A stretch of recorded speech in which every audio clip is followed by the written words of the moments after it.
Bonsoir à tous et bienvenue à la 11e conférence du cycle de la voix, les webinaires pilotés par le Voice Lab et co-organisés avec Cap Francia. Moi, c'est Consuelo Innocenti, programme manager pour le Voice Lab. Et ce soir, nous allons parler de ChatGPT, sujet qui fait le buzz depuis des semaines. Et pour partager avec vous l'avis de nos experts en IA, voix et langage, nous avons invité beaucoup de monde. Et oui, nous commençons avec notre vice-présidente, Katia Lenné, qui aura la lourde tâche de modérer cette session qui s'annonce, Katia, moi je pense, animée. Donc, n'oubliez pas, pour les questions, si vous en avez, merci d'utiliser l'onglet qui est à droite de votre écran. Et si on peut, on vous répondra pendant la discussion, sinon, ou bien à la fin de la session. Donc, merci Katia, je te laisse la parole. Eh bien, bonsoir à toutes et à tous. Je suis vraiment ravie d'animer cette session assez particulière parce qu'il y a beaucoup de monde autour de la table et ça va être plutôt une session à mode table ronde et pas présentation qui sera peut-être plus dynamique et on pourra recueillir plus facilement l'avis de nos experts. Donc moi, je suis Katia Lenné, cofondatrice et CEO de Talker AI, qui est une plateforme, une entreprise française qui a pour objectif de fabriquer des assistants virtuels conversationnels multicanaux, de tout type d'ailleurs. Donc la conversation, effectivement, et l'automatisation sont au cœur de nos métiers.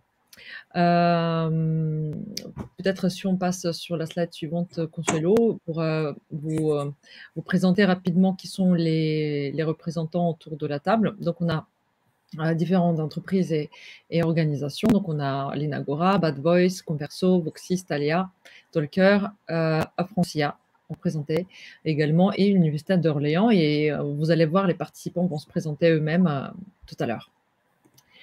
Avant de commencer, j'aimerais vous présenter un petit peu la structure de la table ronde qui sera en effet assez libre, mais en même temps autour de plusieurs points liés à ChatGPT. Donc on s'est dit au départ, on s'adresse, voilà, tout le monde a un avis sur ChatGPT, de la même manière qu'en France, on a un avis sur le foot, sur la politique, sur la retraite, sur absolument toutes les questions. Et ben maintenant, ChatGPT en fait partie aussi. En même temps, pour être plus sérieux sur la question, on s'est dit que il est temps aussi d'adresser la question de ChatGPT de notre point de vue d'expert du domaine de la voix et du langage, et de voir quel est l'impact déjà que ça va avoir sur nos propres métiers, quel est l'impact technologique global ou spécifique, vertical, hein, de point de vue de la capacité d'expertise de nos experts autour de la table, et aussi tous les autres impacts qui sont liés à ça, évidemment. Certainement, on ne va pas tout couvrir parce qu'il y a tous les aspects sociétaux, économiques, etc. Mais voilà, on va essayer déjà d'aborder ces questions-là avec des cas d'usage et traiter aussi bien les opportunités et les risques. Voilà. Avant effectivement de commencer dans le vif du sujet, c'était pour vous dire on était à un point où ChatGPT, comme vous le voyez, et c'était indispensable d'en parler aussi de point de vue phénomène économique, social et on va dire de grande pénétration, puisque vraiment ça touche maintenant le grand public, comme je l'ai dit, presque tout le monde a un avis là-dessus. Rien que par sa pénétration rapide et fulgureuse, on peut aussi se poser certaines typologies de questions, évidemment, et d'autant plus qu'on a besoin de répondre sur certains risques que ça peut générer ou en tout cas provoquer. Mais évidemment, on ne va pas oublier les opportunités parce qu'elles nous semblent aussi très importantes. Je ne rentre pas dans le détail des opportunités de marché, en tout cas, et de la bataille sans fin. Je vous laisse étudier ça plus tard. Lorsque vous aurez peut-être la présentation, Consuelo, si vous passez là sur le slide d'après. petit rappel sur c'est quoi ChatGPT. Donc voilà, c'est la contraction de chat et de GPT qui est le transformateur génératif pré-entraîné ou Generative Pre-trained Transformer. Et c'est effectivement le fonctionnement, en tout cas, de cette architecture de neurones, de réseau de neurones d'apprentissage par en profondeur qui est différente et qui a fait en sorte qu'aujourd'hui, on a cette efficacité et amélioration d'entraînement de modèles avec une quantité de données voilà, non connue jusqu'à aujourd'hui. Ce qui peut faire ChatGPT, entre autres, générer du contenu, parler et répondre à différentes langues, traduire, analyser, produire des textes ou créer générer des textes, évidemment. Comment ça fonctionne le ChatGPT? Évidemment par prompt, mais je pense que la plupart d'entre vous le savent déjà. Après cette rapide ouverture, je passe la parole effectivement à Médée qui va se présenter. C'est le premier participant à notre table ronde.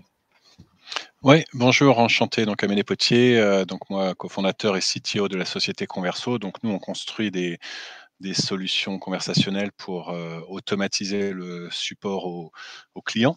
Donc que ce soit de l'automatisation du traitement d'email, de tickets ou de conversationnel. Et voilà, effectivement, on a, comme beaucoup d'entre nous ici, on a vraiment découvert ChatGPT et ses capacités incroyables qu'on utilise au quotidien. Donc très content d'en parler avec vous. Donc, pour ma part, Jean-Pierre Lauré, donc je suis le responsable recherche de la société Linagora. Donc, Linagora, c'est un acteur du monde du logiciel libre. Linagora, c'est une société qui a plus de 20 ans maintenant et qui décline différents métiers autour des logiciels libres. Et notamment, donc, on développe un ensemble de technologies donc sous l'appellation, la marque Linto, donc un ensemble de technologies pour la reconnaissance de la parole et le traitement donc de cette parole une fois écrite, une fois transcrite. Donc bon, c'est ce qu'on va discuter tout à l'heure, mais bien évidemment, donc les technologies, les modèles de langage tels que ChatGPT, eh bien, sont un sujet qui nous intéresse déjà depuis quelques années.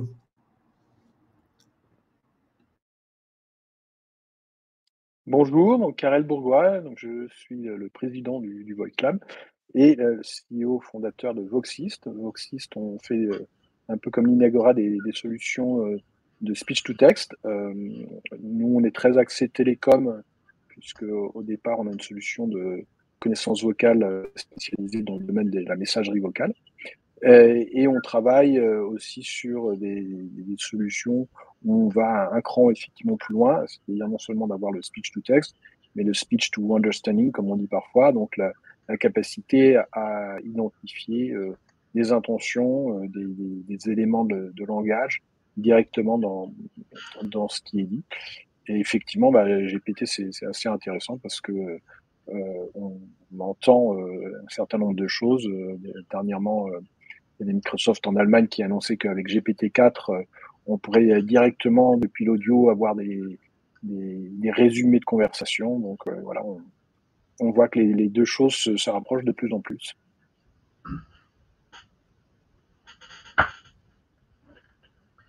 Bonjour à tous, donc moi je suis Pascal Lenné, je suis le cofondateur de Talker et donc on construit des assistants virtuels. Je ne vais pas rappeler ce que les autres personnes et mes prédécesseurs ont dit. Effectivement, on voit une avancée avec GPT, donc on va pouvoir en parler aujourd'hui plus longuement avec vous. Voilà. Bonjour, donc Emmanuel Chang, je suis enseignant-chercheur, linguiste, pas informaticien, linguiste, et je travaille au laboratoire ligérien de linguistique à Orléans. C'est un labo qui est tourné vers les données orales, vers le français oral. On a des gros corpus oraux. Et alors, il y a des gens qui travaillent sur le français, puis il y a des gens qui travaillent sur d'autres langues, et je fais partie de cette deuxième catégorie. Je travaille sur les langues qui intéressent finalement assez peu de monde, mais qui sont des langues orales, donc pour la plupart sans tradition écrite. Et les grands modèles de langage sont particulièrement intéressants comme levier pour faire bouger pas mal de choses du côté de la recherche en linguistique. Voilà.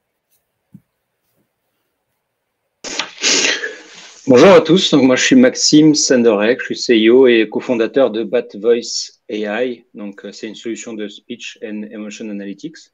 Donc nous on a intégré des technologies propriétaires, donc on a développé nous-mêmes de reconnaissance vocale, traitement du langage naturel, identification d'émotions dans la voix, dans une plateforme intelligence opérationnelle qui répond à des besoins opérationnels d'équipes entre 10 personnes 10 commerciaux jusqu'à 10 000 conseillers en centre de contact.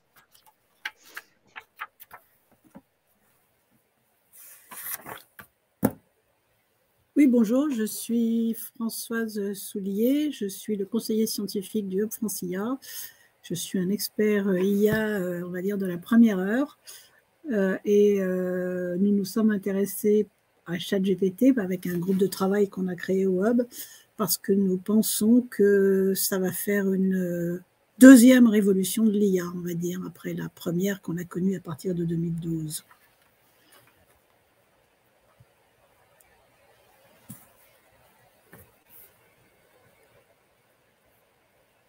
Bonsoir, je suis donc Antoine Couret, je suis le président fondateur d'Alia, qui est une plateforme de développement et de mise en production pour les algorithmes d'IA qui s'intègrent et les intégrer dans des systèmes d'information, donc avec des environnements sécurisés et à la fois de stockage et de calcul. Et puis je suis par ailleurs également le président du Hub Francia, et comme le disait Françoise, effectivement on considère que les grands modèles sont un game changer sur l'accès à la connaissance. Merci à tous. Je pense qu'on a fait le tour de table. Et puisque tu as la parole, Antoine, je vais démarrer avec ma première question qui est sur justement les impacts technologiques que toi tu considères de ton point de vue, de ton métier. Justement, qu'est-ce que ça change? Alors sur les impacts technologiques, alors je suis sans doute dans le tour de table, pas le plus féru sur les sujets purement orientés autour de la voix et de ChatGPT. Juste nous, ce que ça impacte de notre côté, c'est, je pense qu'il y a deux choses. Un, je considère que, comme on le disait juste avant, que les grands modèles d'un côté et le ChatGPT, donc la partie applicative de l'autre, sont une réelle rupture technologique, comme le disait Françoise, qui est un peu une deuxième révolution, tout en se posant la question effectivement des besoins en ressources qui sont associés à ça. Les deux grosses ruptures technologiques qu'on voit derrière ça et qui sont impactants, y compris pour le développement des modèles d'IA au sens large, c'est ce côté simplicité d'usage, accès à des modèles complexes mais de façon extrêmement simplifiée, et deux, qui est sans doute l'impact le plus fort, un changement aussi à la fois technologique et économique, puisque ces modèles ne fonctionnent qu'avec une intensité capitalistique forte, puisqu'il faut investir pour construire le premier modèle. Il faut aussi avoir des infrastructures d'inférence qui sont relativement importantes et distribuées. Et donc ça impacte des changements technologiques aussi dans la construction des modèles, dans la façon de les faire tourner dans des systèmes d'information. Voilà. Et donc ce que ça impacte également côté Alia en termes de rupture technologique, c'est que nous, Alia, c'est une plateforme pour développer des modèles et après les passer en production.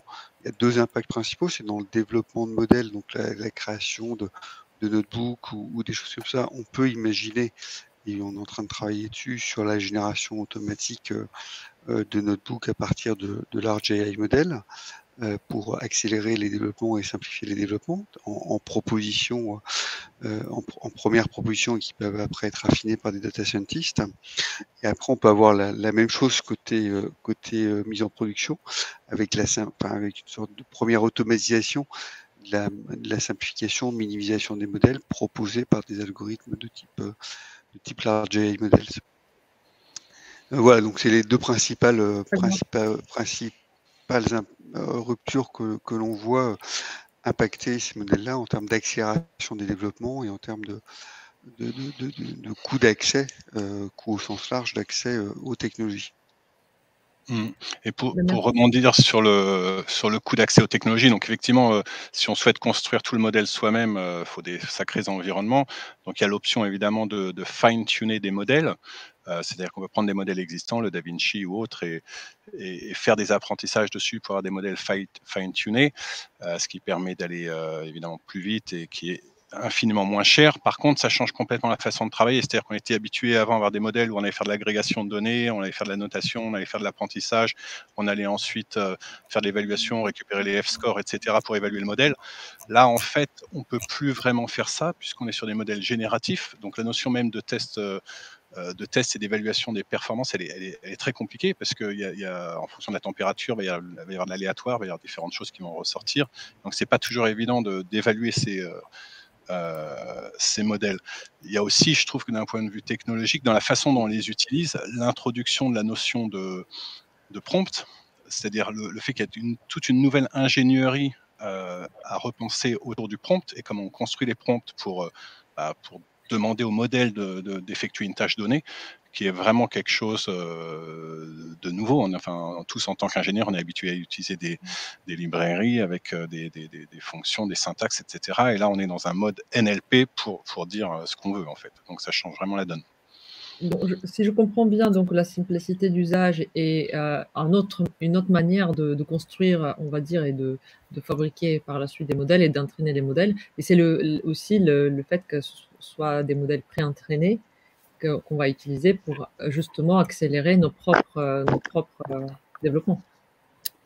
Je pense que ce que dit...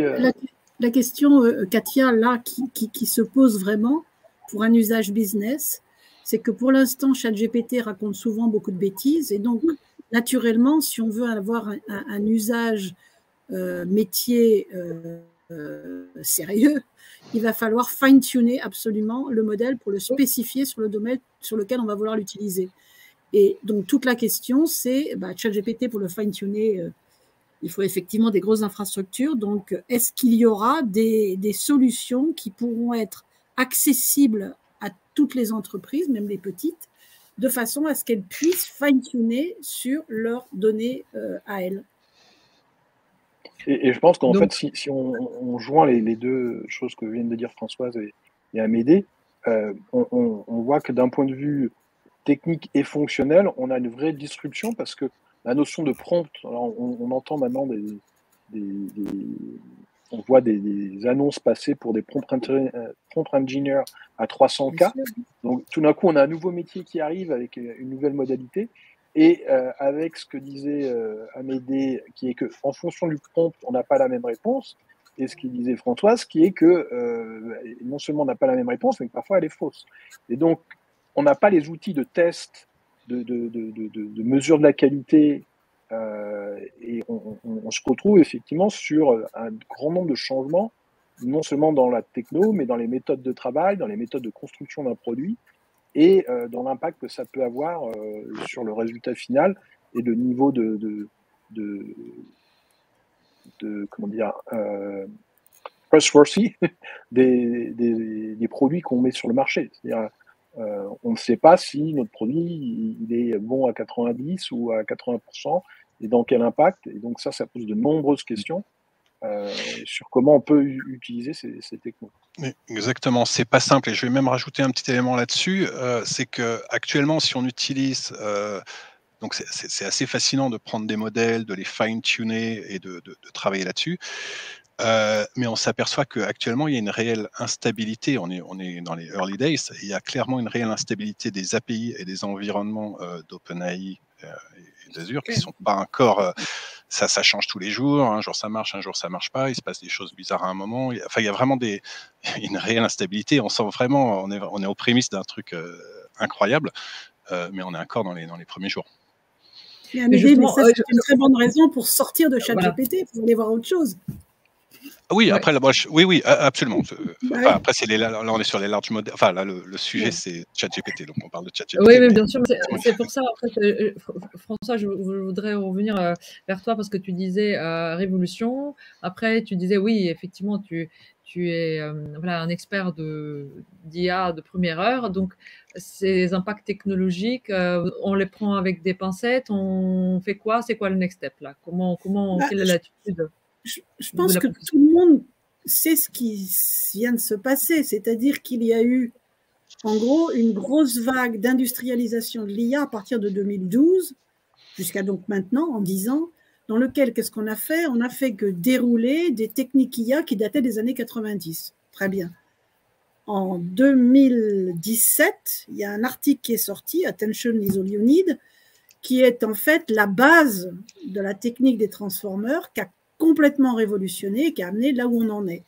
Mais si vous entendez ça, vous voyez que ChatGPT et tous ces petits camarades, hein, les solutions de Google, les solutions de Meta, etc., tout ça, ça date de ce papier-là, 2017, donc ça a 5 ans, grand max.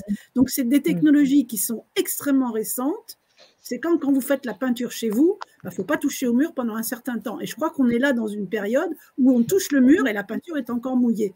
Donc, c'est des technologies vraiment très révolutionnantes, très intéressantes, mais je pense que l'application industrielle, il va falloir bien encadrer et faire bien attention à la façon dont on s'en sort.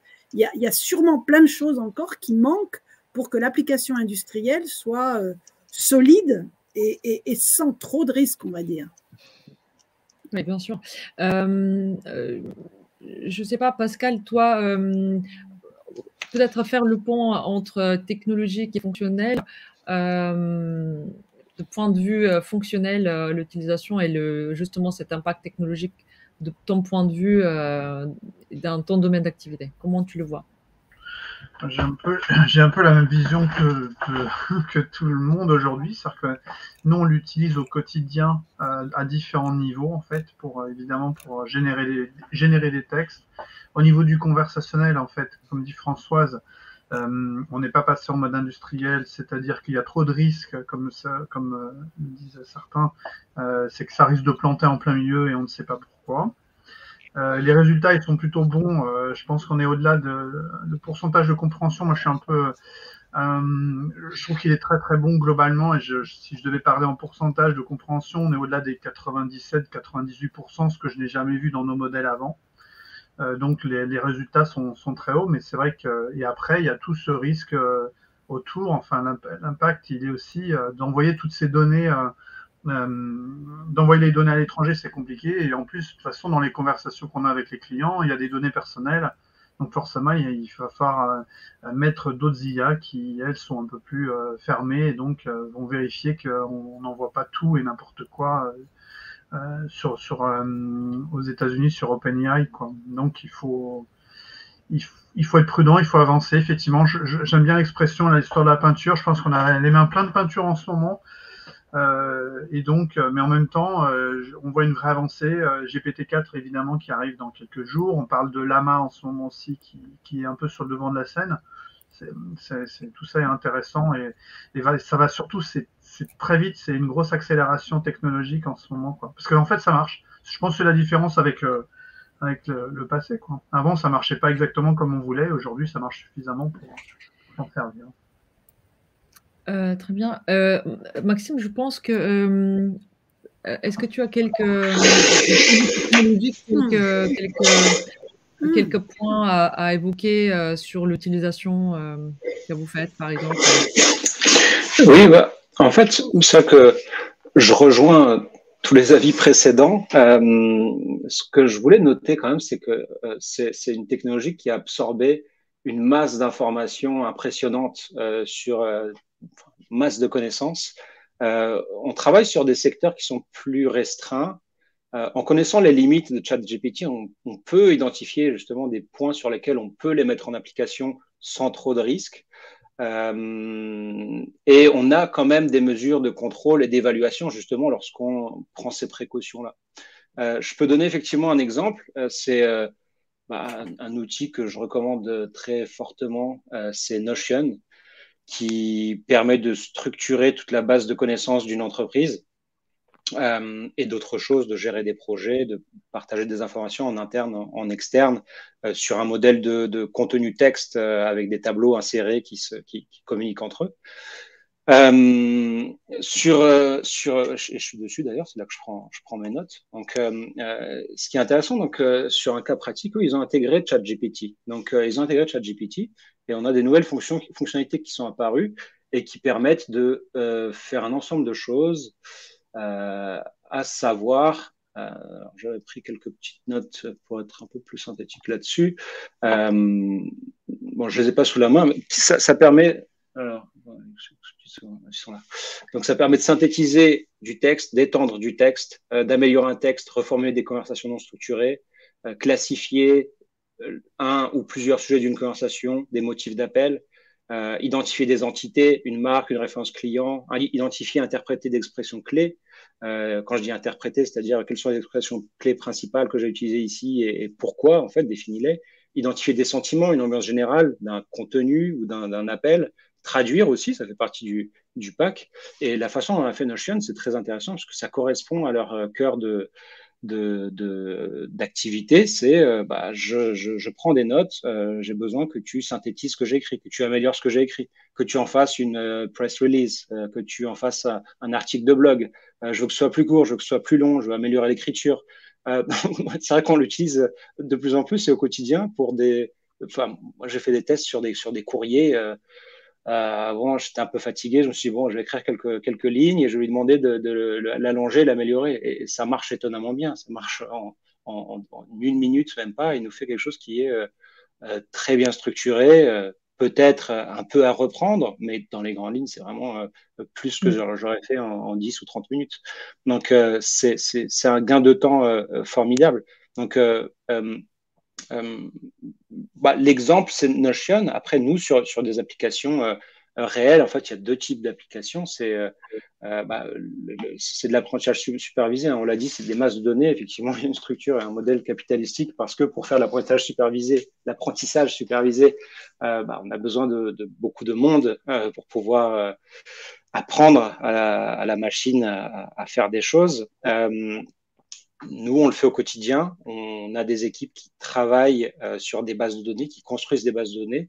Donc, sur cette partie-là, avec toutes les précautions, bien sûr, il faut que ce soit anonymisé. On ne peut pas donner n'importe quoi à ChatGPT, qui est une entreprise qui n'est pas sur le sol de l'UE. Et ça, on en parlera aussi des risques et des précautions. Mais ça peut être intéressant dans un cadre d'aide à la notation et ça peut nous permettre nous aussi d'aller traiter des masses de données beaucoup plus importantes, par exemple par une revue de ce qu'a fait ChatGPT.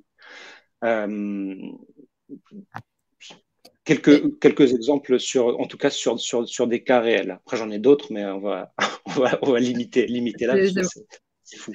C'est vraiment super, effectivement, passionnant, effectivement, d'avoir les retours de chacun d'entre vous. Emmanuel, de ton point de vue, donc un linguiste, voilà, dis-nous en fait ton avis, qu'est-ce que tu en tires de cet impact technologique en tout cas? Bon, clairement, c'est bluffant. C'est sûr que c'est nettement meilleur que tout ce qui avait été proposé jusque-là. Après, c'est pas parfait. Et comme vous le savez, les linguistes sont toujours là pour embêter sur le petit détail, etc. Donc, on reste toujours là à chipoter les détails. Ça pour nous, ça reste pareil qu'avant. Mais non, c'est vraiment bluffant. C'est aussi un énorme levier pour travailler sur d'autres langues, pour faire du transfert, etc. Il y a un point qui me paraît important, c'est bon, tout le monde a suivi aux infos le fait que les étudiants se sont emparés de ChatGPT pour passer leurs examens. Alors ça, c'est un côté peut-être un peu négatif, mais nous, la question qu'on se pose, c'est comment créer des cours et comment enseigner et faire en sorte que les étudiants s'approprient ces modèles. Parce que c'est des choses qui sont gigantesques et c'est très difficile pour nous de les faire saisir en cours. C'est pour ça que des modèles moins puissants, plus petits, comme celui de Meta, Llama, ça nous intéresse énormément. Je crois que ce que tu viens de dire, il me semble que c'est vraiment fondamental, c'est-à-dire que de la même façon qu'on a un prompt engineer, c'est-à-dire quelqu'un qui va apprendre à faire des prompts, il faut absolument former. Alors, tu parles des étudiants, mais j'ai envie de dire que pratiquement dans les lycées, ce serait bien aussi de former les gens à l'IA de façon générale et à ChatGPT en particulier. Je crois qu'on a un énorme problème de formation parce que ce sont des outils sur lesquels on met difficilement la main finalement, en termes d'infrastructures de calcul, de matériel, etc. Donc, ce problème de formation, il est aigu en France, je crois, parce qu'on n'est pas équipé. On n'est vraiment pas équipé pour ça. Oui, on va pas demander du temps sur Jean Zé pour faire un TP. Hein. Donc, voilà, on est vraiment bridé par ça. Voilà. Et sachant que jusque-là, on a eu beaucoup d'étudiants qui venaient, peut-être dans vos entreprises d'ailleurs, faire des stages sur le développement de chatbots. Et là, on voit bien que le métier a clairement changé en quelque temps. Et nous, la question qu'on se pose, c'est comment s'emparer de ça et comment apporter une réponse à la société.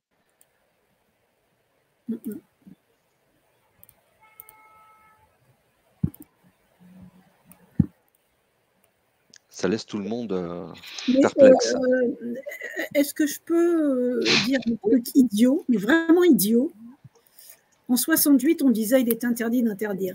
Et donc, quand on voit les étudiants qui trichent aux examens, la première réaction, c'est bon, on interdit l'utilisation de ChatGPT. Je préfère beaucoup ton attitude qui est de dire il faut former, quoi. Donc, il va bien falloir... Moi, ça me rappelle, pour notre génération, les calculatrices Texas Instruments, je crois. Et quoi tu dis? Les premières qu'on a eues, les calculatrices Texas Instruments, bah oui, c'était les premières qu'on a eues, avec quelques cas de mémoire, et puis finalement, ça n'avait aucun intérêt de les interdire. Ben, ça n'a aucun intérêt, donc il faut qu'on arrive à ne pas interdire ces trucs-là, mais pour ça, il faut trouver un moyen que ce soit constructif et que ça ne détruise pas complètement la notion d'examen. Sauf que dans certains cas, les examens sont tellement idiots que les interdire, finalement, peut tricher. Enfin bon, je n'ai rien dit, mettons que je n'ai rien dit. Mais, François, j'ai une question pour toi. Oui. Parce que à plusieurs reprises, là, j'ai entendu certaines personnes sur le pont dire, en fait, il nous faudrait des modèles plus petits. Et moi, je comprends la chose, mais en même temps, est-ce qu'on arriverait, avec des modèles plus petits, à faire autant? Parce que c'est la force de ChatGPT, enfin de GPT voilà.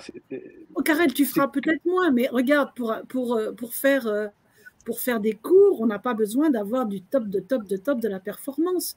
Alors ça, c'est une réponse. Non, mais ce que je veux dire par là, c'est que si j'entraîne mon modèle uniquement avec des données de cours, en me disant comme ça, il connaîtra uniquement ce domaine. La force de ChatGPT, c'est qu'ils l'ont entraîné avec tellement de trucs, il arrive à comprendre la notion de cours, alors que s'il ne connaissait que les cours, parce que finalement, il comprendrait, parce qu'il lui manque tout le contexte. Enfin, comme un être humain, finalement, moi, je suis plutôt un expert du marketing de produits technologiques, on va dire, mais le fait que j'ai eu des cours d'histoire, de géo, quelque part, même si ce n'est pas utile dans mon quotidien de chef d'entreprise technologique, c'est ce qui m'a amené en partie à arriver à comprendre les problématiques. Tu vois ce que je veux dire? Est-ce que j'aimerais quand même poser la question à Jean-Pierre, qu'on n'a pas entendu du tout. Jean-Pierre, on fait le tour de la table et quel est ton point de vue sur les appareils technologiques fonctionnels? On les fera ensemble, comme ça fait...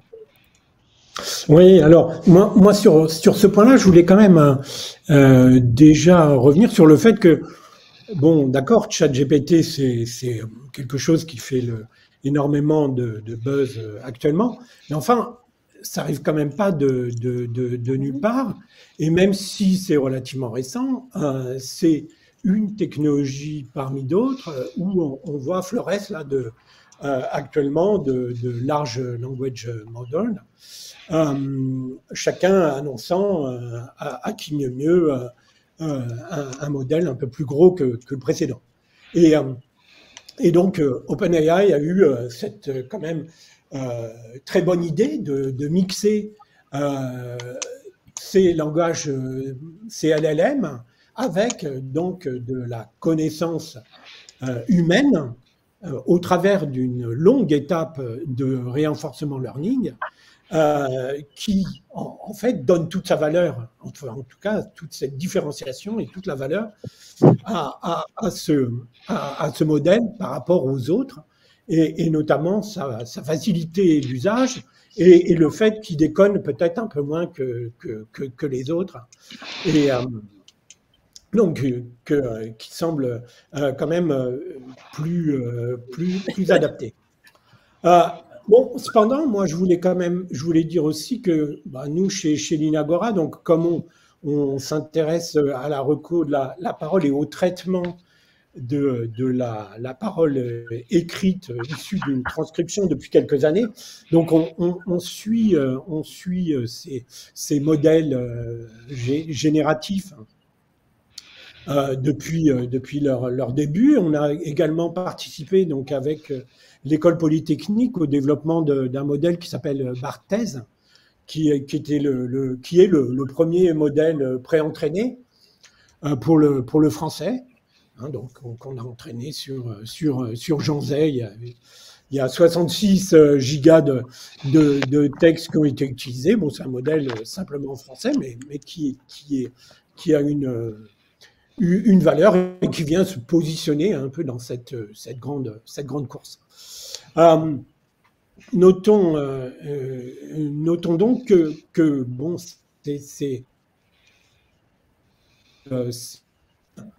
on peut les regarder aussi de ce point de vue-là, avec des questionnements d'un point de vue industriel, bien sûr, puisque notamment autour des ressources et qui le consomment.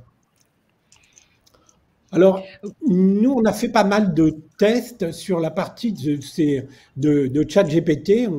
On l'a testé assez intensivement sur notre activité donc de traitement de la conversation, et notamment pas mal de travaux que l'on fait donc en collaboration avec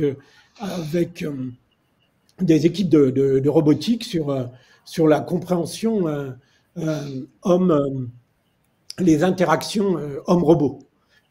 Et ce qu'on a constaté, bon, c'est plusieurs choses. Comme il a été dit tout à l'heure, cette capacité d'hallucination de ces technologies, leur capacité à inventer des réponses qui peuvent être totalement sans fondement. Alors, Internet, enfin les réseaux sociaux s'en sont fait les gorges chaudes, hein, bien sûr, mais bon, on le constate quand même à plusieurs niveaux, notamment donc toute sa difficulté à faire des raisonnements de logique et sa compréhension à comprendre profondément en fait ce qui est dit dans un texte. On voit bien qu'il y a de nombreuses limites en la matière. On a fait plein de petites expériences que je pourrais vous conter assez rigolotes, où on voit que bon, voilà, la compréhension reste très très superficielle. Donc, Jean-Pierre, tu pointes effectivement les modèles alternatifs, donc c'est intéressant. Toi, ton conseil, c'est quoi votre attitude? On utilise tout, effectivement, on profite de tout, évidemment, de tous les avantages, évidemment, donnés par les différents modèles ou... Alors, nous au jour d'aujourd'hui, les très gros modèles comme celui de ChatGPT ne sont pas utilisables à différents titres. D'une part, à cause c'est leur problème inhérent que je viens d'évoquer avant. le fait qu'industriellement, on va pas, nous, on n'a pas accès à jaser en permanence, hein, donc, parce qu'il faut voir qu'en inférence, ces modèles-là, ils invoquent à chaque fois que que vous lui soumettez une requête, eh bien, les 170 milliards de paramètres, ils sont invoqués. Hein, donc c'est affreusement coûteux, bien sûr, en énergie. Et puis c'est juste inutilisable dans le domaine industriel. Donc nous, on pense que bien sûr, ces approches sont tout à fait intéressantes, mais qu'il faut aller sans doute revoir un petit peu leur architecture et puis travailler sur peut-être d'autres types de modèles. Et peut-être avant de parler d'exemples d'usage, parce qu'on s'était dit que sur l'impact business et sur les exemples d'usage concrets, on allait donner quelques différents usages concrets. J'aimerais qu'on parle d'opportunités, de risques. Je ne sais pas si on a la slide d'opportunités et risques, parce qu'il y a un certain nombre sans que les listes ici présentes que je vous ai préparées soient évidemment exhaustives, mais les opportunités qui se présentent à nous, et pas seulement à nous professionnels, mais à tout le monde, et par rapport aux différentes technologies proposées par GPT ou les autres identiques. Qu'est-ce que voilà, tu as la parole, Jean-Pierre, donc tu as la main sur les opportunités et après les risques. Je pense tu pourras traiter les deux, sachant que sur les risques, ils sont évidemment classés et chacun d'entre nous a déjà quelques idées en tête. Et je vois qu'il y a même des questions dans ce sens-là, donc on va pas tourner autour du pot. Alors nous sur la partie opportunité. Alors bon, plusieurs choses sur les modèles de type Transformer. Et sur la partie recours de la parole, si on regarde des approches telles que les modèles à la Whisper, qui sont aussi une technologie OpenAI, mais déjà c'est une technologie, les modèles sont disponibles, et puis même s'ils demandent beaucoup de ressources, sont quand même un tout petit peu plus raisonnables que les technologies à la chat GPT. Bon, il nous semble que sur ce type d'architecture, il y a certainement des éléments intéressants à regarder. Bon, alors après, moi, je ne peux pas non plus pas complètement quitter mon chapeau open source. Mon chapeau open source. Et bien entendu, d'un point de vue open source, on peut difficilement déjà ne pas parler de Bloom, hein, qui est quand même dans la famille des modèles à les large language models. Bon, c'est un modèle. On me dit, pardon, qu'on perd l'esprit de tour de table à 1 minute 30 par personne pour chaque question. J'avoue qu'effectivement, c'est tellement intéressant chaque prise de parole que je me laisse très vite. Voilà, je n'ai pas de montre. Voilà. Donc, Jean-Pierre, je vais proposer à quelqu'un d'autre d'enchaîner. Peut-être à m'aider, j'en sais rien. Voilà. L'idée, c'est pas. Non, mais effectivement, merci. C'est vrai que c'est assez passionnant de rentrer un peu dans ces discussions autour des modèles, etc. Mais juste pour revenir un peu sur l'aspect, sur les impacts fonctionnels, les impacts business, etc. Je pense que le premier point qui est fascinant, c'est que, comme on l'a dit tout à l'heure, comme tu l'as dit tout à l'heure, Katia, il y a 2/3 des gens qui l'utilisent quotidiennement, qui jouent avec, etc. Donc ça a ramené l'IA au premier plan des préoccupations des DSI, vraiment.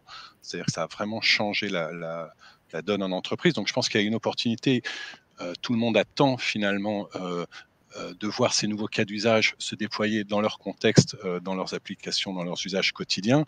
on a réinventé complètement des nouvelles fonctions, des fonctions qui existaient, mais qui étaient on n'était pas du tout au même niveau sur, par exemple, avoir créé des moteurs de réponse plutôt que des moteurs de recherche, avoir vraiment des vraies sessions de discussion avec une notion de contexte, ce qu'on trouve dans ChatGPT, tout ce qui est l'aspect génératif avec la notion de résumé de texte, l'aide à la rédaction. Tous ces éléments-là, c'est vraiment des nouveaux cas d'usage. Enfin, ça ouvre tellement de champs qu'en fait, on voit des aspects de productivité incroyables qui peuvent se dégager. Et je pense que tous les responsables d'entreprise sont en attente de voir ces gains de productivité arriver chez eux. Donc, ils nous attendent, nous tous, finalement, pour qu'on les aide. Oui.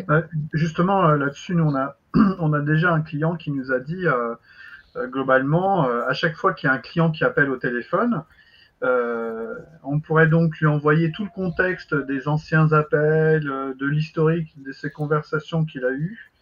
Et derrière, quand il prend l'appel et il fait même une demande simple, on pourrait quelque part, avec du risque, hein, bien sûr, il y a un risque, CDC, GPT, aller dans une direction, sachant qu'on va évidemment quand même diriger les prompts. Et en fait, pour l'instant, on est un peu en train enfin, quand je dis un peu, c'est une façon de parler, on est en train de travailler là-dessus parce que on pense que ça peut être intéressant en termes de tests. Donc, c'est-à-dire, comme on disait dès le départ, moi, je pense pas au métier des prompt ingénieurs, je trouve ça un peu exagéré. Je pense qu'on est tous, on a tous commencé avec une ligne sur GPT et aujourd'hui, je pense que certains d'entre nous commencent à faire non plus une ou deux ou trois lignes, mais plutôt du 10 ou du 15 lignes pour l'exprimer réellement le contexte. Et nous, ce qu'on veut faire, c'est la même chose, mais carrément à l'automatiser, c'est-à-dire aller chercher dans une base de connaissances des informations, aller chercher dans une base CRM des informations, envoyer tout à GPT, s'appuyer sur la demande du client et lui faire la meilleure réponse possible et même la meilleure conversation possible. Et Pascal, pardon, je t'interromps parce que je vais être un peu provocatrice parce que les questions de données de l'entreprise, de données RGPD, évidemment, revient. Quelle est l'utilisation qui peut être faite dans toute, on va dire, souveraineté, sécurité, etc. Parce que on va pas, voilà. Il y a un contournement. C'est que là, pour l'instant, tu fais du contournement sur un prénom. Tu récupères un prénom et tu envoies un autre prénom. Tu envoies des noms, mais tu changes des informations. Tu dis que la personne a un chat, tu lui envoies qu'elle a un chien, etc. Et tu anonymises en fait une conversation à GPT en lui faisant passer d'autres paramètres qui sont très similaires pour anonymiser une information, mais il va faire un retour quasiment équivalent de l'autre côté. C'est-à-dire que tu donnes plus tu donnes pas vraiment forcément les bonnes informations. Et dans ce cas-là, en contournant quelque part le système, tu auras à peu près une bonne réponse. Et même la réponse, tu pourrais de nouveau qui est anonyme, tu pourrais la retransformer dans l'autre sens pour la rendre crédible vis-à-vis de l'utilisateur final. Donc c'est vraiment l'art du prompt en fait. Aujourd'hui, c'est vraiment celui qui maîtrise les prompts va vraiment pouvoir aller exploiter à tous les domaines confondus, que ce soit du PowerPoint ou n'importe quoi, de l'Excel, du Notion justement, aller vraiment extrêmement loin en fonction des outils. Après, je pense qu'il y a une autre question RGPD qui se pose, qui est l'entraînement. On n'a pas une connaissance très claire sur quelles données tout ça a été entraîné. Là, Microsoft récemment a annoncé qu'ils avaient fait un moteur multimodal de transcription, entre autres, mais qui faisait plus que cela, et qui avait été entraîné sur 18 millions d'heures, je crois, un truc comme ça. Et à un moment donné, toutes ces données qu'ils ont ingérées, j'ai du mal à y croire qu'elles soient parfaitement anonymisées. Donc c'est vrai que même si nous, dans l'utilisation, on peut travailler sur l'aspect RGPD à notre niveau, dans ce que nous, on envoie à ces modèles, il y a une question qui se pose effectivement sur comment ils ont été entraînés au départ. Eh ben, tu vois, là, c'était sur la slide d'après, mais ça reprend quelques questions qu'on se posait tous, évidemment, qui sont légitimes sur voilà, le questionnement des corpus d'entraînement, les permissions des données, et je sais que tout le monde attend avec impatience la discussion sur les risques. Donc voilà, les jeux sont ouverts, allez-y, exprimez-vous sur les différents typologies. Je voulais dire un dernier truc par rapport à ce qui a été dit précédemment. On parlait des coûts de ces modèles. Là, on voit que récemment, OpenAI a mis une API pour Whisper à un prix qui est de l'ordre de 3 à 4 fois moins cher que les marchés actuels de Google, de Microsoft, etc. Donc, on voit qu'effectivement, au départ, c'est très cher, mais ils ont des effets de volume tels ils arrivent à faire des choses. Après, dans l'autre sens, effectivement, nous, s'il faut qu'on loue du temps de calcul sur Jancy, ça va pas être très compétitif par rapport à ce que OpenAI arrive avec, aujourd'hui, ils trustent plus de 50% des GPU du groupe Microsoft à eux tout seuls. Et voilà, on va pas y arriver très rapidement à avoir ce niveau de volumétrie et d'économie d'échelle aussi. Je vous laisse parler si quelqu'un veut. Sur l'aspect RGPD, alors après je ne sais pas si c'est une réponse ou pas, mais ce qui est sûr, c'est que tous les industriels, ils veulent des solutions industrielles qui suivent le RGPD. On voit Microsoft qui lance son service OpenAI, donc qui est disponible sur Azure et qui en particulier ils disent sur la plateforme, sur le site West Europe, donc en Hollande. Alors je ne sais pas dans quelle mesure, j'avoue que c'est pas à 100% clair finalement si les données sont entraînées ailleurs, rapatriées, si le traitement est fait en West Europe ou ailleurs. J'ai le sentiment qu'en tous les cas, il y a une très très forte demande de tous les acteurs du marché pour avoir des moteurs locaux en fait en Europe tout simplement. Et donc je pense que là il y a aussi une opportunité. Actuellement c'est Microsoft qui est en train de la prendre. Mais je pense que c'est aux gros acteurs institutionnels et autres et industriels de se réveiller et de fournir des infras qui tiennent la route là-dessus, quoi. Oui. Tout le monde en a besoin.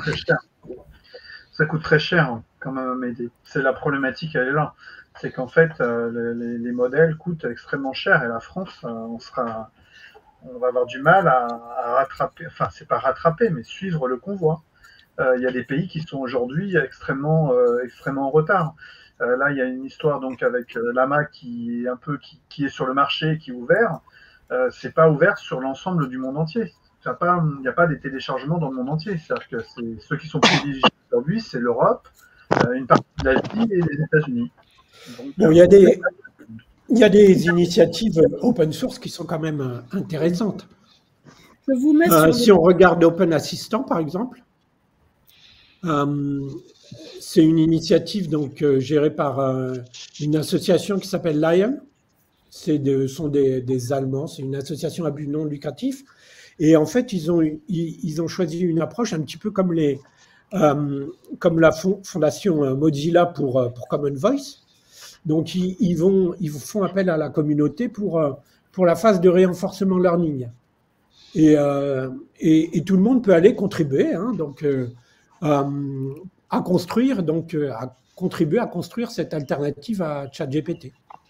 Je pense que c'est une voie tout à fait qui peut être fructueuse, qui est plus conforme un peu à l'esprit européen et à des valeurs de partage qu'on peut peut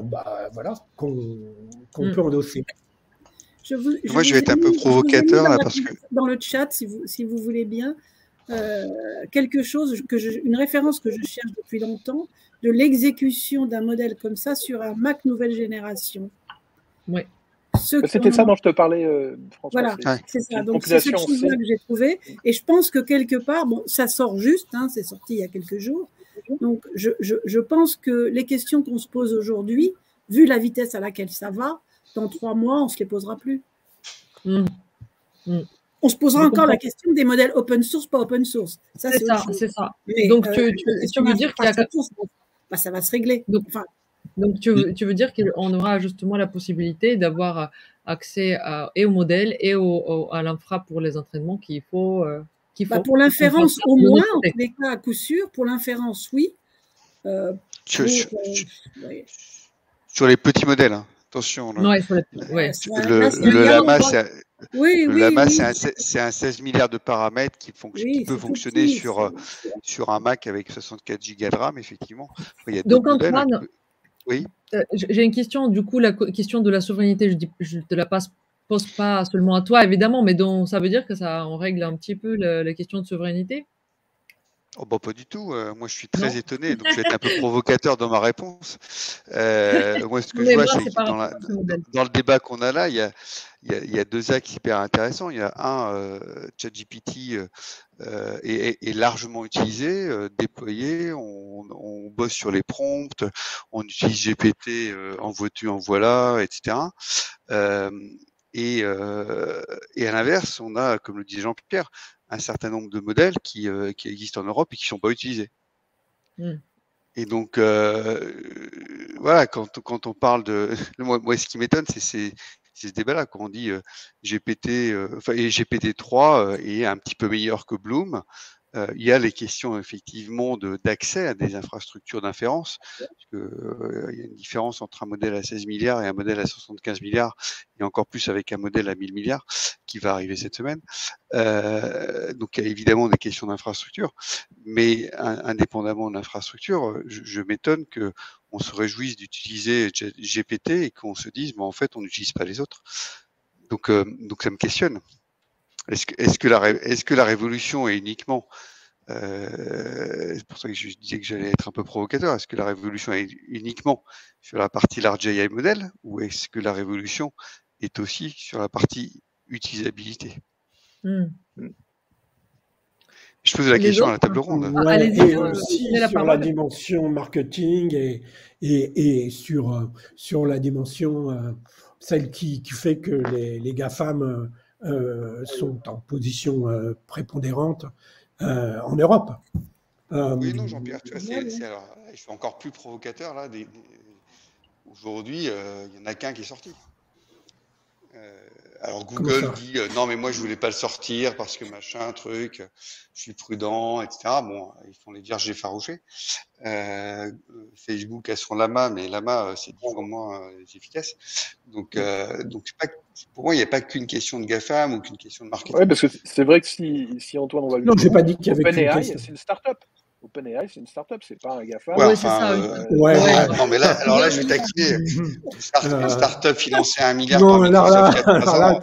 Non, à 10 milliards. À 10 milliards. Les 10 milliards, ils sont pas encore là. Mais financé à 1 milliard par Microsoft il y a 3 ans.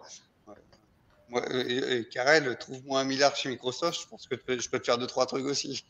Ouais, non, mais le problème il est aussi là, c'est qu'on n'a pas forcément les financements.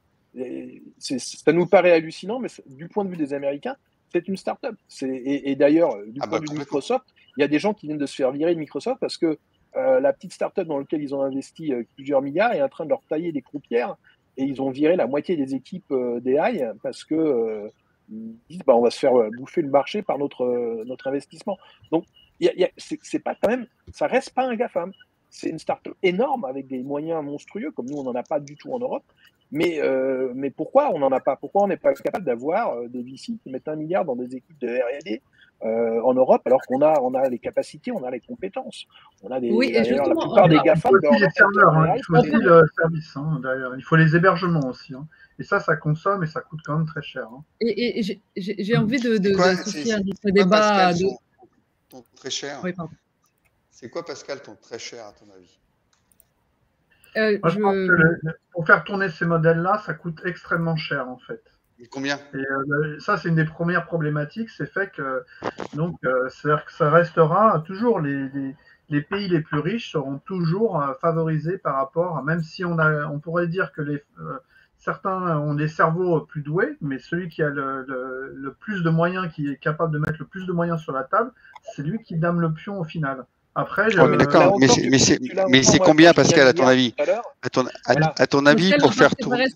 Justement, on essaie de faire des calculs en interne. Pour l'instant, on essaie de comparer par rapport à le prix par serveur, démultiplié par la consommation d'un serveur et la démultiplier par rapport à un nombre. Mais c'est très approximatif, c'est très compliqué de faire un calcul au temps, heure, etc. Aujourd'hui, j'aimerais bien avoir justement cette réponse pour faire un calcul.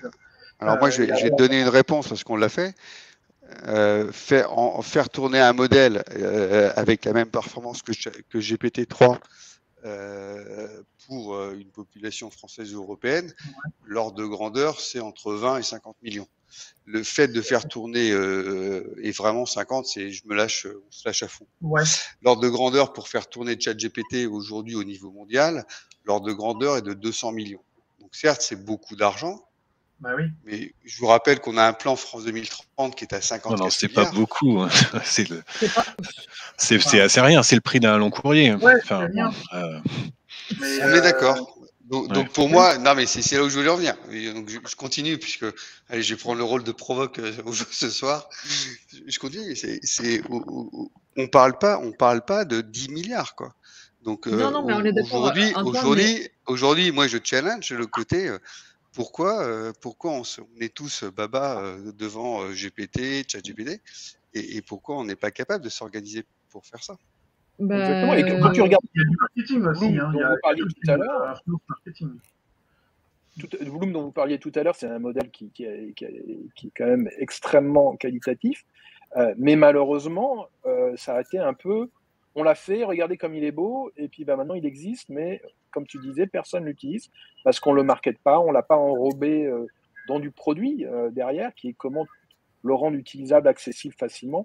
Et c'est là où OpenAI est quand même assez fort, c'est que non seulement ils font ces modèles, mais ils les rendent accessibles facilement, ils créent le buzz. Ah, mais je Et il suis y a autre entièrement chose. d'accord.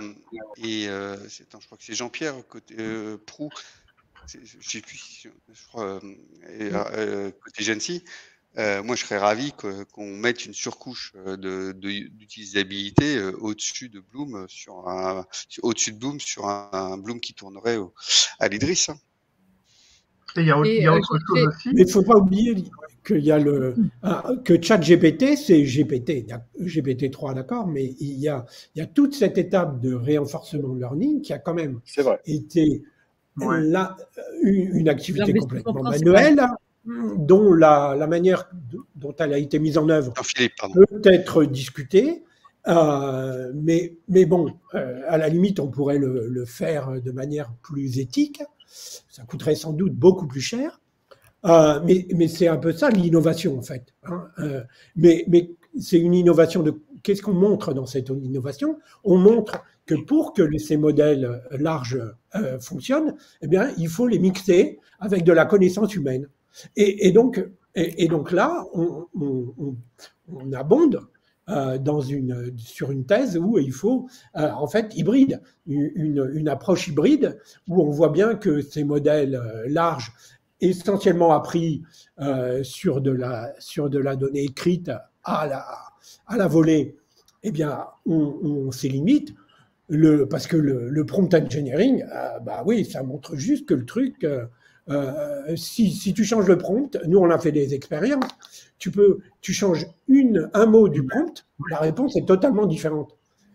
Il y a un problème. Il y a un problème de stabilité sur ces approches. Il y a peut-être un problème inhérent à l'approche. Ouais. Je reviens juste sur les risques, peut-être Emmanuel, sur le côté recherche que tu fais. En tout cas, tu t'es forgé une idée, un avis? Ou sur autre qui prend la parole sur ce que tu souhaites. Hein. Il y en a tellement de sujets. De toute façon, non, mais c'est très intéressant.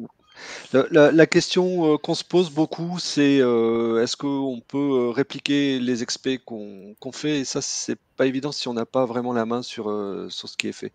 Et là, c'est tout nouveau, donc on n'est pas. Moi, j'attends beaucoup de retours là-dessus. C'est-à-dire que quand on fait des expés et qu'on dépend de modèles qui sont ailleurs, qui vont peut-être évoluer, en fait, on a du mal à évaluer et à faire des choses propres à ce niveau-là. Donc, pour moi, ça, c'est un problème. En particulier, si tu veux faire un déploiement industriel, tu déploies industriellement ta solution, poup, elle change. Ah, t'es bien, toi. Non, mais effectivement, c'est pas... Ouais, c'est exactement ça. C'est ça, la souveraineté. C'est ça la souveraineté, c'est qu'en fait, on ne maîtrise pas le truc. On ne maîtrise pas la stabilité de l'infra et on ne maîtrise pas tout à fait non plus la stabilité de la réponse. Parce qu'une des grosses difficultés, c'est ça, c'est appris sur un corpus global, on fait tout le fine-tuning qu'on veut, mais c'est extrêmement difficile de contraindre la réponse à rester dans le périmètre du fine-tuning. Donc, en fait, on peut se retrouver avec des affirmations qui sont complètement fausses, qui reviennent parfois. Et donc, contrôler ça, c'est une vraie difficulté. Il y a toute la problématique du juridique dont on n'a absolument pas parlé, mais néanmoins, aux États-Unis, il y a plusieurs procès qui ont été intentés. Alors, pour l'instant, pas sur ChatGPT, mais sur de l'IA générative d'images, parce que tout simplement, les gens ont attaqué sur des problèmes d'attaque au copyright, quoi, ou à l'API. Donc là, aujourd'hui, ça a été entraîné sur des données, en effet, qu'on ne connaît pas, qu'on ne maîtrise pas. Il y a certaines personnes qui ont vu leur code dans GitHub carrément ressortir tel que. Rien ne dit que les prompts que vous rentrez dans ChatGPT ne vont pas ressortir à un moment chez quelqu'un d'autre. Donc, toutes ces questions de propriété industrielle, de fuite de données, toutes ces questions-là, la fuite de données, je pense qu'elle est très sérieuse. Alors, fuite de données personnelles, certes, RGPD, mais aussi fuite de données industrielles. Donc, les gens qui font aujourd'hui des prompts en copiant leur plan stratégique, par exemple, crac, fais-moi un résumé de mon plan stratégique. Non, mais ça c'est étonnant quand même. C'est une question de. C'est étonnant. C'est juste de bon sens, François. Oui, c'est du bon sens pour toi et moi, parce qu'on a trempé là-dedans. Mais aujourd'hui, voilà. Ce que je voulais dire ici sur les risques, c'est qu'il y a plein de risques. On peut les lister, on peut passer plein de temps dessus. Et je crois qu'il va falloir. Moi, j'ai toujours trouvé qu'écrire des chartes éthiques dans une entreprise, c'était pas un exercice particulièrement rigolo. Mais par contre, écrire une charte de l'utilisation de ce genre d'outils, ah ça oui, c'est important. Parce que sinon, il va y avoir vraiment des grosses catastrophes qui vont se produire, quoi. Mais ça pose. Voilà. Ça pose aussi une question de compétitivité, c'est-à-dire que d'un côté, on s'inquiète de ces risques, mais comme on l'a dit tout à l'heure, tout le monde utilise ChatGPT, et de l'autre côté, nous, on essaye éventuellement de faire des solutions, entre guillemets, de remplacement qui seraient plus éthiques, plus souveraines, sauf que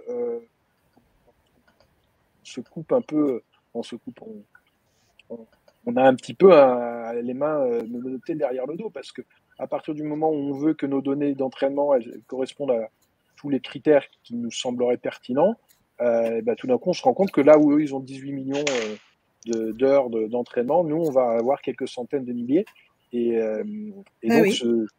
On a toujours ce problème de course aussi. Ah oui, c'est le winner take all, le premier qui se présente, il a gagné, il remporte le morceau, même s'il a fait des trucs absolument de sagouin, c'est vrai. Ouais, peut-être avant d'enchaîner avec des questions du public, parce que j'ai vu beaucoup de commentaires, des questions, peut-être Max et Pascal, dernière prise de parole pour résumer ou pour passer un message avant d'attaquer sur les questions. Écoute, on était sur la question juridique, hein, c'est vrai que c'est un gros sujet. Et peut-être qu'on devrait consacrer tout un webinaire là-dessus. Nous, en termes très opérationnels, effectivement, il y a plusieurs choses à dire. On est protégé quelque part par le RGPD, ce qui nous permet de mettre en avant des produits avec des technologies transformers qui sont accessibles sur des bases de connaissances qui sont restreintes, et donc qui répondent à des modèles de business qu'on peut mettre en place, en fait, qui sont aussi accessibles. Au sein des grands comptes, on ne va jamais intégrer un chat GPT, mais ça leur montre le potentiel, en fait, de ce genre de technologie. Après, on a aussi des sociétés qui sont plus petites, en fait, et qui sont plus ouvertes à des technologies comme celle-ci. Donc toujours sous réserve de protéger. On a une question sur la biométrie dans le chat, tout ce qui est données personnelles. Il y a des choses qu'on peut faire sur des périmètres restreints aujourd'hui. En tout cas, ça démontre le potentiel, ça nous permet de prendre en main les choses. On est quand même protégé justement par le RGPD, et on peut mettre des choses en place de manière raisonnée. Pascal, peut-être un mot Non, je suis un peu dans le même esprit de toute façon que Maxime. Je pense qu'en fait, il y a pour l'instant, il y a beaucoup de potentiel d'utiliser l'application. C'est très naissant parce qu'on est dans les premiers mois entre décembre et donc on est début mars. Je pense qu'il faut voir comment ça va évoluer. Il y a GPT-4 qui arrive aussi. Je pense qu'en fait, il n'y a pas encore de maturité, ça c'est clair. Et je pense qu'avec le temps, il va falloir prendre évidemment des décisions. Enfin, il paraît que même au niveau de Microsoft, des gens de Microsoft, on leur a interdit d'utiliser GPT. J'ai lu ça dans la presse, je ne dis pas si c'est vrai ou pas, mais ça veut dire qu'il y a vraiment des personnes, que ce soit dans plein de pays du monde, qui commencent à se poser aussi des questions, comment on va pouvoir l'utiliser, parce que c'est vrai que gagner 4 heures ou 5 heures sur un travail, c'est loin d'être négligeable, et en fait, on est des humains, et si on peut simplifier la vie quelque part, eh ben, on va passer par le chemin le plus court et il faut penser à ça. Donc, il faut trouver le juste milieu. Merci beaucoup à tous. C'est pas terminé. Consuelo, je ne sais pas, tu me donnes un coup de main par rapport aux questions des participants. Peut-être il y avait des choses intéressantes qui ont été dites dans le fil du chat. Oui, voilà. Oui, vous m'entendez? Oui, on avait des questions. En fait, je les ai remis dans l'onglet. Donc, je pense qu'au fur et à mesure, vous avez plus ou moins répondu. Donc, il y avait le commentaire qu'avait cité Antoine de JP Pro, donc, qui disait ça serait possible de faire des cours sur notre machine qui sera à l'IDRIS prochainement. Et il fait référence au projet Cluster, un des objectifs de pouvoir accueillir, voilà, développer un peu. Ça, c'était un commentaire. Sinon, Cécile disait, je ne sais pas si vous avez parlé des données qui ont entraîné la machine au niveau de la voix, mais la voix étant une donnée biométrique, voilà, on revient dessus, vue également par le CCPA. Voilà, oui, c'est ça. Est-ce que, si vous voulez répondre à Cécile? En fait, la question, c'est est-ce qu'on peut... en fait, ChatGPT, aujourd'hui, ça permet de traiter le texte, donc pas de la donnée voix directement, a priori, hein, de ma connaissance. Quoi qu'il en soit, dans le texte, il peut y avoir des données personnelles, et effectivement, il faut faire attention si on doit proposer des choses à ChatGPT ou si on veut proposer des choses à ChatGPT. Je ne pense pas que la question porte sur le questionnement est-ce que la voix est une donnée biométrique? Oui. Et toujours, il faut bien sûr entrer dans le cadre des finalités à mettre en place, enfin des finalités qui sont préconisées par le RGPD. Je pense qu'elle faisait peut-être référence à Whisper, que j'ai évoqué à un moment, et donc pour la reconnaissance vocale, qui est donc un modèle aussi développé par OpenAI. Donc pour Whisper, en fait, ils ont utilisé les enregistrements de YouTube, donc bon, là aussi, hein, on a peut-être, il y a certainement des questions à se poser en termes de propriété intellectuelle, mais bon, visiblement, ils ne s'en sont pas trop posés. Ils ont essayé de récupérer, en fait, ils ont nettoyé parce que donc il y a possibilité via l'API de YouTube de récupérer la voix et la transcription, en fait, ce qui apparaît en sous-titres. Et donc, ils ont essayé de nettoyer pour identifier les sous-titres qui avaient été faits à la main, pour avoir des données les plus propres possibles. Et c'est ça qu'ils ont utilisé pour Whisper principalement. Oui. Après, il y a un commentaire de Cécile qui argumente un peu. Elle dit oui, mais si les données voix sont entrées dans ChatGPT, quelle assurance de ce qu'il fait des données? Bah oui. Aucune. ChatGPT, c'est du texte, ça prend du texte en entrée, hein, ChatGPT. Ça ne peut pas prendre de la voix en entrée. Du principe qu'il ou de la voix transcrite. Il y a Bing a mis un micro quand même il y a un micro côté Bing. Et je pense qu'avec les usages, on va de toute façon aller de plus en plus à la voix. Donc, il ne faut pas imaginer que notre voix sera conservée. Évidemment, vu sous cet angle-là, vu qu'on est filmé par Teams et compagnie, il faut imaginer que d'ici un an, on va commencer à avoir des avatars dans Teams à la place de nos visages. Hein. Il ne faut pas se leurrer, hein, c'est-à-dire qu'ils sont en train de travailler. au mieux. Donc, on n'aura plus besoin de s'habiller, plus besoin de prendre sa douche le matin. On aura notre avatar qui, lui, sera toujours en pleine forme et qui pourra peut-être même faire la conversation à notre place. Donc, qui pourra partager. Il ne faut pas se leurrer. C'est-à-dire qu'on ira dans cette direction-là de toute façon. Mais ce n'est pas forcément pour demain. Et Antoine, justement, fait la promotion d'un sondage qu'il a mis, qu'on a mis, voilà, j'espère que vous pourrez répondre, en tout cas. Je ne sais pas si on a d'autres questions, Consuelo. J'avoue que je n'ai pas scrollé. Alors là, non, nous avions On a des commentaires de Prou qui disait pourquoi ne pas utiliser le réseau de Bloom d'HF pour votre recherche. On en a parlé de Bloom. Voilà. Il y a un truc, François, voilà, qui évoquait le fait qu'il l'avait mis en place pour oui, la il y a un commentaire. Bah ça paraît intéressant. Donc, effectivement, tous les cas d'usage un petit peu où on peut faire du small talk, il n'y a pas trop de danger par rapport aux données qui sont envoyées. Why not? Oui, exactement. François disait, nous avons intégré ChatGPT dans notre assistant vocal pour les personnes âgées pour tester les usages au domicile. Et on commence à avoir une idée sur la question.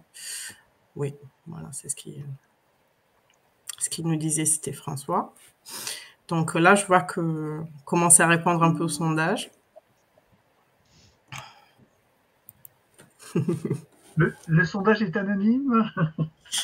Entre souveraineté et gain d'utilisation. Non, je pense que Lab vont récupérer les résultats et appellent un par un les participants. Le sondage est anonyme, il est géré par ChatGPT, il n'y a que Microsoft qui a la réponse.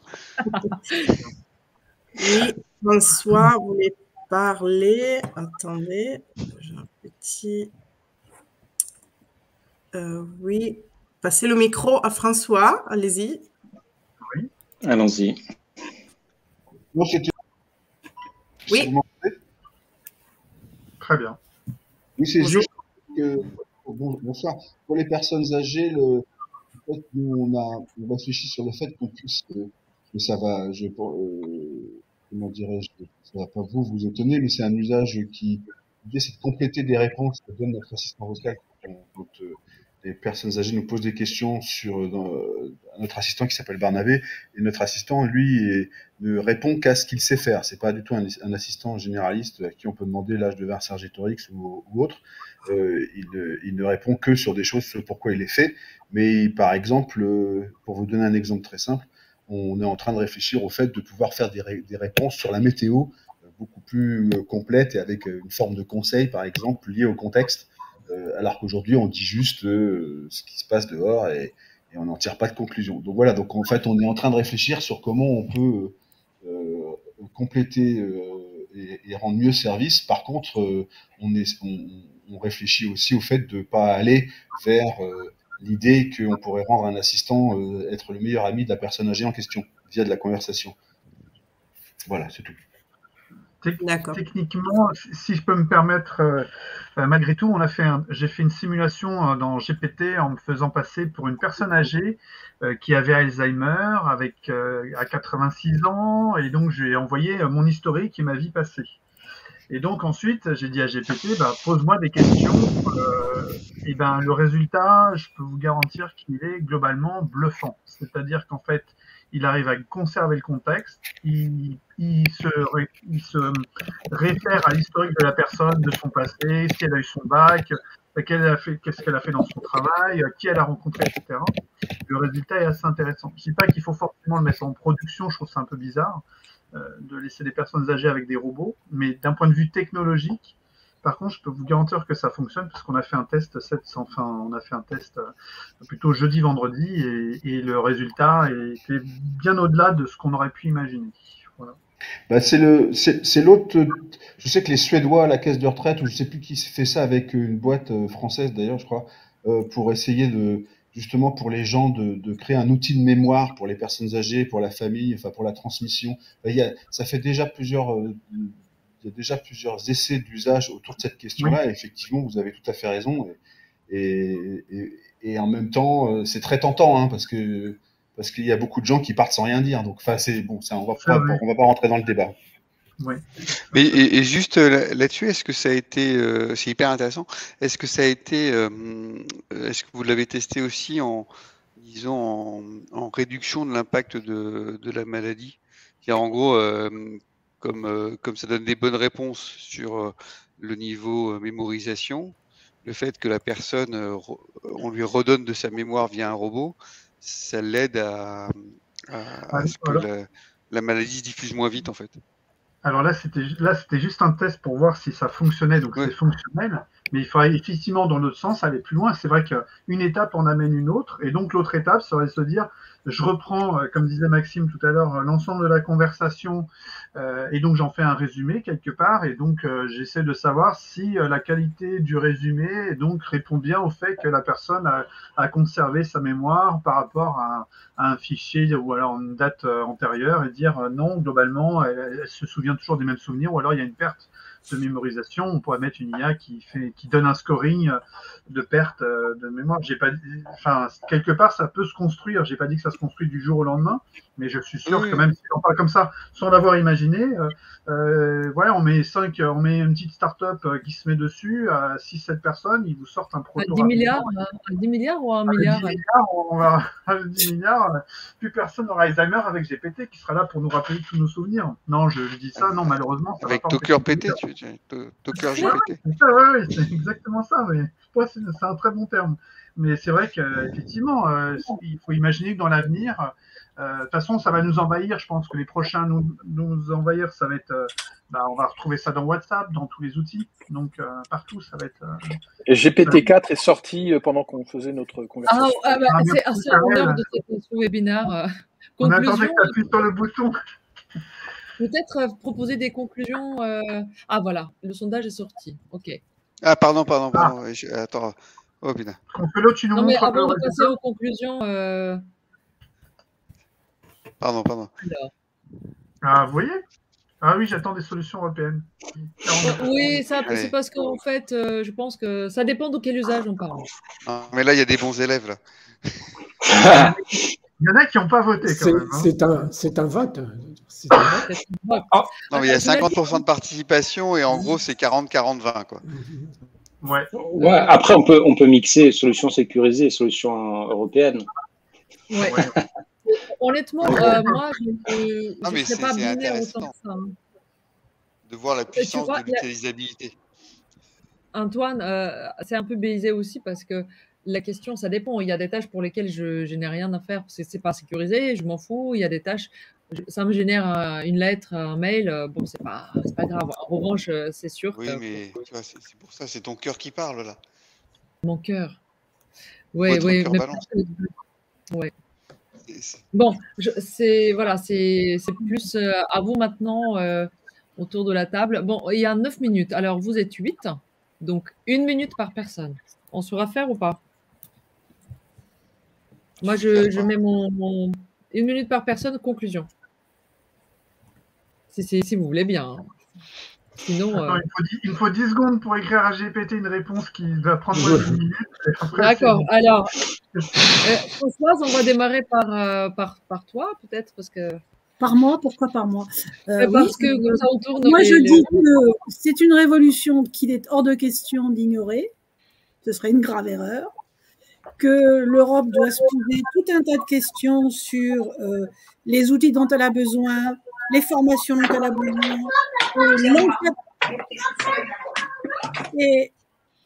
et l'encadrement qu'il va falloir mettre autour de tout ça pour sécuriser. Je ne dis pas qu'il faut absolument réguler, mais quand même, il va falloir. Oui, un peu. Alors, Amédée, alors je vais... Ouais. Merci Françoise pour ta... Oui, moi je pense que pour nous tous pour tous ceux qui sont éditeurs de logiciels ou qui travaillent dans l'industrie, je pense que encore une fois, ChatGPT, ça a le grand mérite de montrer toutes ces perspectives, d'ouvrir ce sujet auprès d'un très large public, et que nous, en tant qu'industriels, ils ont tous des très fortes attentes et voilà, ils nous attendent et on est là pour ensemble construire des solutions qui soient vraiment à la hauteur de cette révolution et leur amener tous ces gains de productivité qu'ils attendent. Merci Amédée. Emmanuel. Oui, bon, je reviens un peu sur ce que j'ai dit. Pour nous, le grand défi, c'est de réussir à faire de la formation sur ces sujets et rapidement pour que nos étudiants s'emparent de ça et qu'on propose des étudiants bien formés là-dessus et que ça crée des nouveaux produits, qu'il y ait de l'innovation et des tas de choses autour de ça. C'est un vrai challenge, hein, c'est pas simple. Hein. J'entends bien. Jean-Pierre. Ben, pour ma part, ben, je voudrais, dans cette conclusion, quand même mettre l'accent effectivement sur l'enjeu de souveraineté, hein, qui est associé à ces large language models. Et puis sur le fait que, bien évidemment, l'open source, en tout cas pour moi, et je peux avancer des arguments, détient une partie intéressante de la réponse. Je pense aussi que notre devoir en tant qu'industriel, c'est aussi de rechercher des modèles qui sont plus éthiques, notamment plus éthiques en termes de consommation de ressources. On ne peut pas ignorer à l'heure actuelle quand même l'empreinte écologique forte de ces modèles d'intelligence artificielle qui ne va qu'en s'accroissant. C'est aussi à nous de montrer qu'on peut concevoir des modèles qui sont plus légers, moins gourmands en ressources, qui seraient sans doute plus spécialisés. Il y a une piste intéressante là que j'ai vu un petit peu dans la littérature autour des modèles dits experts, peu denses, hein, à contrario des modèles à la GPT qui sont eux très denses. Un peu sur le modèle du cerveau, on aurait donc dans un modèle donné plusieurs régions, et ça serait que la région utile qui serait activée aux besoins. Et du coup, on obtient des modèles qui, même qui peuvent être assez gros, mais qui sont beaucoup moins consommateurs de ressources. Merci Jean-Pierre. Max? Oui, moi j'ai deux conclusions. Bon, la première sur une tonalité un peu plus légère, on a un super vélo et il faut apprendre à pédaler en respectant le code de la route. La deuxième, c'est on est dans le cycle de la voix avec soutenu par le Francia et avec le Voice Lab, organisé avec le Voice Lab. Nous, on développe des technologies qui seront intégrées dans une marketplace. Vous pourrez avoir accès et vous pouvez dès à présent avoir accès à des conseils justement pour la mise en place, tout en respectant le code de la route de cette technologie-là, et à une marketplace bientôt qui vous permettra de fusionner, d'utiliser des technologies, par exemple de reconnaissance vocale, pour créer votre solution, en fait, qui est basée sur des technologies qui sont souveraines, sécurisées, européennes. Parfait, on ne pourrait pas mieux faire. Qui reste donc peut-être Antoine? Karel. Et Karel. Pardon, Karel. Vas-y, Karel. Non, moi, je vais ouvrir la porte pour Antoine, en fait, en reprenant un peu son ton un peu provocateur. Mais donc, je viens de lire là sur ChatGPT 4, enfin non, sur GPT-4, tout court d'ailleurs, que donc Morgan Stanley annonce qu'il travaille sur un système pour utiliser toutes les informations de la compagnie pour créer automatiquement des analyses financières. Khan Academy va lancer un tuteur automatique pour faire de l'éducation à partir de GPT-4. Moi, j'ai un de mes clients qui a une boîte américaine, une Fortune 100, qui utilise du GPT-3. Donc, quand on disait tout à l'heure que c'est pas des choses qui peuvent être mises en prod et qu'il faut attendre et faire des choses plus propres, aux US, ils attendent pas. Il y a des grosses boîtes qui font des choses déjà avec ces technos. Et donc, je pense que nous, il faut à la fois qu'on essaye de trouver des solutions plus légères, plus vertes, mais il faut aussi qu'on avance vite si on ne veut pas être laissé sur le bord du trottoir, à mon avis. Voilà. Antoine, je te laisse le mot de la fin. Merci, c'est gentil comme tout, Karel. Moi, je vais avoir une conclusion rapide en 30 secondes qui va être à la lumière du sondage. Je pense qu'effectivement, il y a deux urgences, comme Karel nous l'apporte, il y a deux urgences, si j'en crois ce qu'on dit et les usages qu'il y a déjà. L'urgence, c'est il est urgent de s'emparer de ChatGPT si on ne veut pas être disrupté, compris s'il y a des risques, pour au moins apprendre à l'utiliser et apprendre à développer des solutions, comme le disait Maxime, on top, qui permettent d'en partie le sécuriser. Et puis, il est aussi urgent, visiblement, de réussir à se mobiliser pour avoir une solution européenne complète qui peut passer en production, qui ira aussi sans doute des niveaux d'encadrement et de code de la route qui soient un peu différents. Voilà, donc 2 urgences, et j'espère que sur la deuxième, on aura des choses à vous partager au mois d'avril. Nickel. C'est le teasing du soir. Ouais, ça c'est bien, ça c'est bien. Finalement, le mot de la fin, on laisse passer quand même Pascal, et j'aurai le mot de la fin. Mais vas-y, Pascal. Bien sûr. Bien sûr. Excuse-moi. J'ai failli m'oublier. La team l'aîné en conclusion. De toute façon, on en parle souvent. C'est des sujets qui sont assez récurrents. Quand je parle pas à Katia, je parle à mon bot.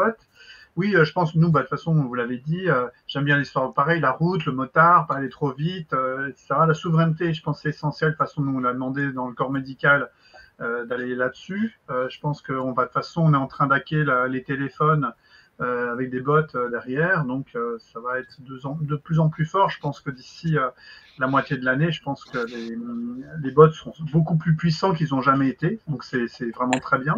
Donc, c'est-à-dire qu'il y a des nouveaux métiers qui vont apparaître, des métiers qui vont aussi disparaître. Il faut s'y attendre et il faut s'y préparer. Voilà.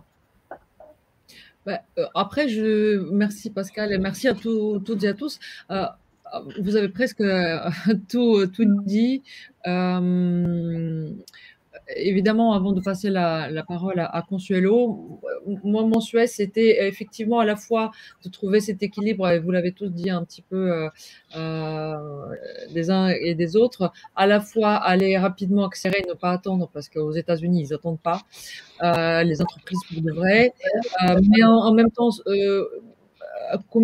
composer avec ce qui nous est imposé, et en tout cas on se l'impose nous-mêmes par rapport à l'éthique, au respect RGPD et aussi bientôt AI Act et tous les autres régulations qui vont arriver.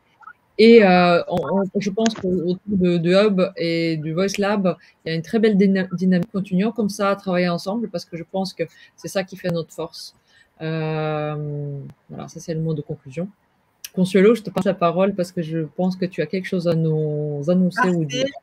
Moi, oui, c'est juste des détails techniques que j'en ai dedans à tout le monde. Donc, déjà, merci d'être resté avec nous jusqu'à 18h30. Et si vous voulez revoir ce webinaire ou écouter notre discussion, elle sera disponible sur le site du Voice Lab et dans la chaîne YouTube du Hub Francia. Et ensuite aussi, si vous voulez contacter par voie transverse nos intervenants, vous pouvez écrire à contact@levoicelab.org et n'hésitez pas à aller sur nos sites, sur nos pages, et si vous avez d'autres sujets que vous aimeriez voir sur le plateau du cycle de la voix. Voilà, je ne sais pas si vous voulez rajouter c'est parfait. Merci beaucoup. Merci à tous, très bonne soirée. Merci beaucoup. Merci, au revoir. Merci, au revoir. Au revoir.